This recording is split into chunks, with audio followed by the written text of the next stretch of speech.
Hello, liebe Leute. I am Palka and you are watching German classes. So, friends, our today's topic is Futureins. Okay. So, without wasting any time, let's start the session. So, friends, what is Futureins? When we are talking about the future. So, heute beschäftige ich mich with the Futureins. Okay. So, what is Futureins? That is when we are talking about the future.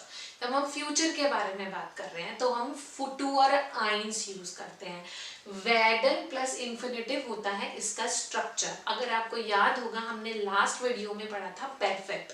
उसका structure जो होता है वो होता है वेडन plus पेट्सवाय.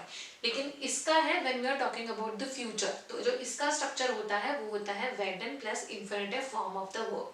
Okay. So without wasting any time let's start the session. वेडन plus infinitive form of the verb. क्या होता है ये वेडन? वेडन मतलब टू बिकम. ठीक है. तो इन्फिनेटिव मतलब जो मेन वर्ब है उसका हमें इन्फिनेटिव शो करना है. तो फर्स्ट है वी आर वेडन मॉर्गन सो हाउसा ब्लाइबन. हम कल घर रुकेंगे. वी आर वेडन कल.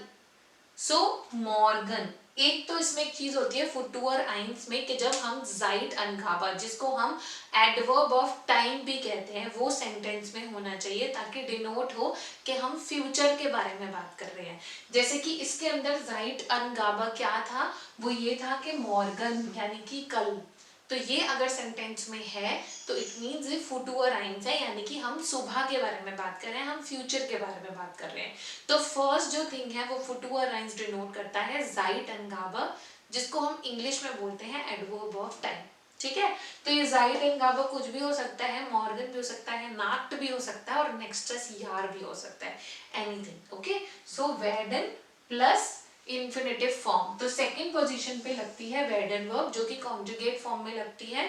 इश के साथ वेडर, डू के साथ विस्ट. सिमिलरली वियर के साथ वेडन. Conjugate form of the verb वेडन और लास्ट में इन्फिनेटिव फॉर्म ऑफ द हाउट वर्ब यानी कि मेन वर्ब.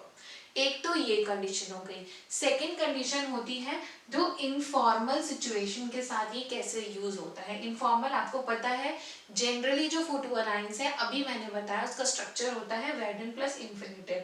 लेकिन अगर हम इनफॉर्मल सिचुएशन बना रहे हैं तो इनफॉर्मल सिचुएशन पे वेडन की जरूरत नहीं होती है. सिंपल अगर हम एक एग्जाम्पल लें, आ मॉर्गन वेडन फील आउट डेम स्ट्रेसर डेमोस्ट्रियर्ड. तो इसका हमने अगर इनफॉर्मल सेंटेंस बनाना है तो हम बनाएंगे आम मोन्टाग डिमॉन्स्ट्रियर्ड फीला आउफ डेम स्ट्रासर. वेडन की जरूरत नहीं होती इनफॉर्मल में. ओके. अब थर्ड जो इसका आता है वो आता है फेरमूटुंग. फेरमूटुंग मतलब एजम्पशंस कर रहे हैं हम. सो एजम्पशंस के लिए जो वर्ड यूज होते हैं वो होता है वोल, फिलाइस्ट. ये वर्ड्स जिशर. अगर ये वर्ड्स आपको सेंटेंस में दिख रहे हैं मतलब फुटूअर के बारे में बात हो रही है और फेरमूटुंग है इसमें. थर्ड इज अ फेरमूटुंग यानी कि हम एजम्पशंस कर रहे हैं कि ऐसा हो सकता है. आज सुनीता नहीं आई. क्यों? शायद वो बीमार हो. ठीक है. एग्जाम किया हमने कि आज वो नहीं आई है, शायद वो बीमार हो. Okay. So this is the फुटूअर आइंस. अगेन आई एम रिपीटिंग फुटूअर आइंस मीन्स वेडन प्लस इन्फिनेटिव. इसका एक जो स्ट्रक्चर होता है वो वेडन प्लस इन्फिनेटिव होता है.